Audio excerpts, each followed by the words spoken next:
And I tell you, there are several reasons. One, what does every society need to move forward? Napoleon Bonaparte talked about the three things you need to build a great society. And I always like to talk about it when I talk about leadership and development. One, you need a grand vision. You need great resources. Then you need great leadership.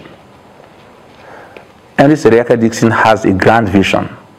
When you hear him talk, I mean, you need some kind of audacity to believe what he says. Now, that's a grand vision. A grand vision because it is big, it speaks of the possibilities that the state could be.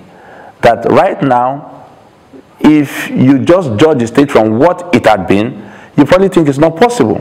But that is the purpose of leadership. That is the first mission of leadership, to make people believe in what is possible. And to the extent that it's able to paint that picture and push the population to believe that it is possible, these things are possible. To paint a picture of a glorious and more prosperous future, that is delivering on vision. The next thing is great resources. We have talked about the potentials of Bayelsa State. We have talked about the resource endowment of Bayelsa State. So clearly this is a state that is not short on resources. But again, it will require creativity on the part of leadership to translate those resource potentials to actual resources that can be used for development. Then we talked about great leadership. Now, for a man who is able to paint vision, from a background where this is a state that was in the, if you like, unbroken cycle of violence, and just by the sheer force of his person, is able to make people believe that a better tomorrow is possible if we invest in our today. And by the force of his own person and example, is able to make people believe that Bayelsa can be far greater than maybe we imagine it to be now.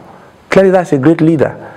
And a man who has the creativity and the force of example to stamp out practices that were inimical to the progress and development of the state in its first few days and months and weeks in office, clearly you know that that is great leadership right at your doorstep. So for these reasons and more, several other advantages that will accrue to Bayelsa people, they should invest their confidence in Henry Seriake Dixon's government. And then Bayelsa has the advantage of having their son, their brother, as president now. So if not now for Bayelsa, when? And if not him, then who?